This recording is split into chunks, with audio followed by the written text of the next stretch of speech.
Nos acompaña Jorge Sharp, alcalde de Valparaíso. ¿Cuál es la fotografía de Valparaíso a propósito justamente del caso de Mabel que estamos viendo, que está en una situación de hacinamiento bastante crítica y de pobreza?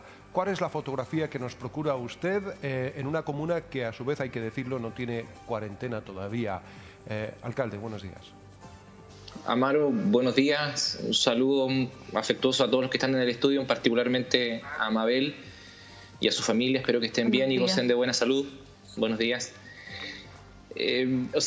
A mí me llama la atención que hay algunos en este país que siguen sorprendidos por la existencia de la desigualdad. Si lo que generó en Chile hace un par de meses atrás fue precisamente los problemas de la desigualdad. Entonces llega la pandemia y a quienes impacta más la pandemia es precisamente a las ciudades y a los vecinos y a las vecinas que se encuentran en una situación económica y social mucho más complicada. Entonces, 66.000 pesos por persona, que es el bono COVID, no alcanza. Y eso creo que uno no requiere tener un doctorado ni un magíster en la universidad para poder darse cuenta. Entonces, por ejemplo, en el caso de Valparaíso hoy día está viviendo una situación muy crítica en materia de contagio. Y la cuarentena es necesaria. Pero el problema es que no todos tienen el derecho a poder hacer la cuarentena. Porque hay mucha gente, a propósito de la discusión que ustedes enunciaban anteriormente, hay gente que tiene que salir todos los días a vender para poder comer. Entonces, claro, hay porfiados, sí, hay gente que no cumple, pero no es la mayoría. La mayoría tiene que salir a trabajar. Son pocos los que pueden quedarse en casa.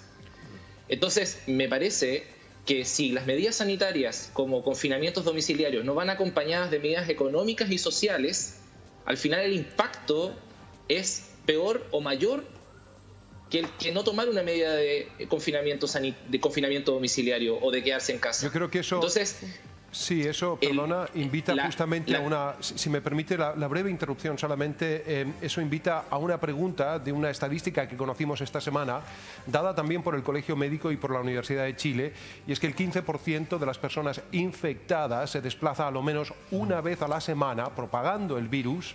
Y la pregunta al alcalde Alessandri es si eso es consecuencia de la irresponsabilidad del ciudadano o es responsabilidad también de las autoridades que no pudieron prever las condiciones en las que se encuentran dichos ciudadanos de precariedad.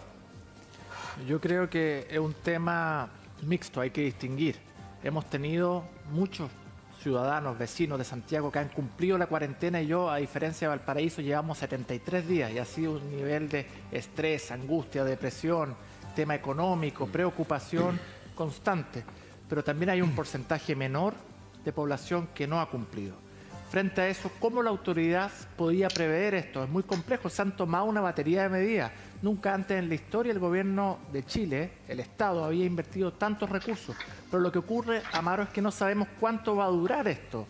Lo conversábamos con el diputado Ramírez. Tiro toda la carne a la parrilla ahora, la tiraba en octubre para el estallido social, la tiraba en abril, en mayo, en junio me gasto todo. ¿Y qué pasa si seguimos en modo pandemia en agosto, septiembre, octubre? Ya veíamos ayer que alcaldes están suspendiendo los eventos pirotécnicos, a propósito de Valparaíso, que es el más grande del país, de fin de año, de año nuevo. Entonces, tenemos que tener recursos para llegar donde Mabel y donde las miles de Mabeles que tenemos en Chile mientras dure la pandemia. Nunca va a ser suficiente.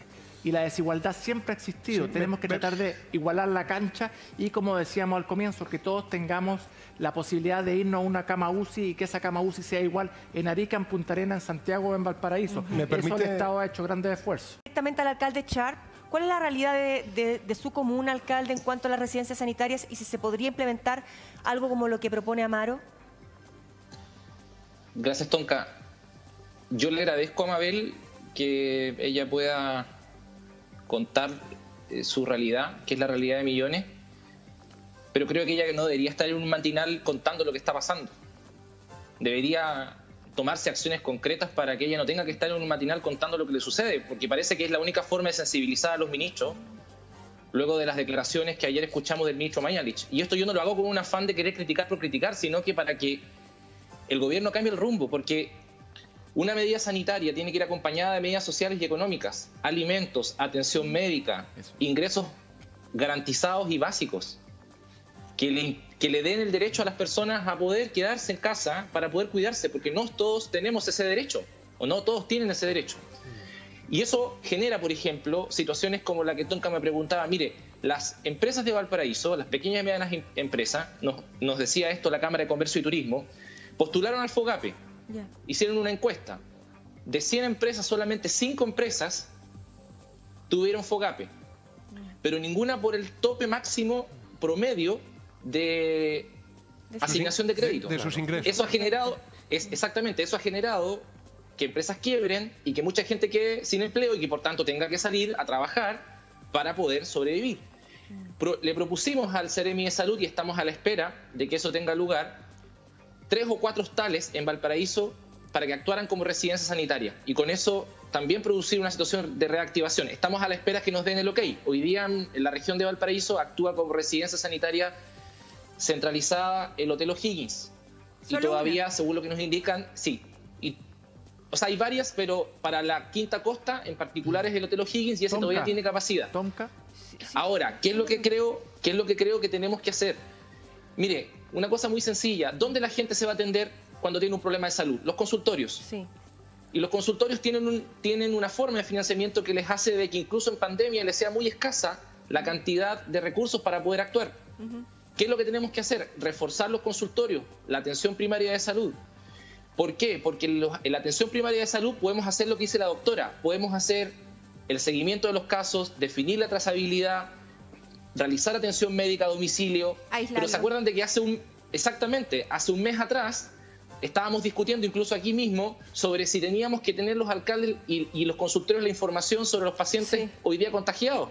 Obvio. Y luego de un mes pareciera ser de que hoy día es una cuestión sumamente normal. Entonces yo digo que para que esto no siga pasando y para que la gente tenga el derecho a poder quedarse en casa cuando se declara la cuarentena en Valparaíso, porque se va a declarar, si eso no va acompañado con medidas económicas y sociales, vamos a tener un problema. En Valparaíso hay 50.000 hogares en el registro social de hogares y tenemos que llegar con alimentos a todas y todos. Nosotros estamos haciendo un esfuerzo, entregando canastas de mercadería, junto a la empresa privada también que nos ha colaborado, pero una política de alimentación, y termino con esto, no se puede sostener simplemente en la entrega de una mercadería por una sola vez. Si la gente come cada 15 días con una canasta de mercadería de 40 o 50 mil pesos.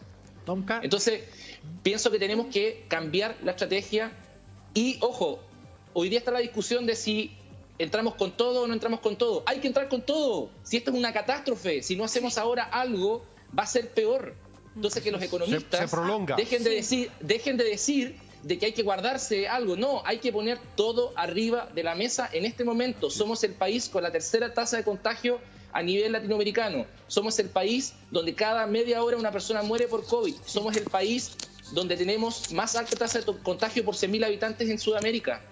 Entonces, ¿qué estamos esperando? Tenemos que actuar. Y eso tenemos que hacerlo con colaboración de todas y de todos. Tonka, solamente quiero recalcar el hecho de que respeto mucho esas cifras y el punto lo rescato, alcalde. Se ha hecho fehacientemente, pero también hay que señalar que las estadísticas de América Latina hay países que dejan mucho que desear.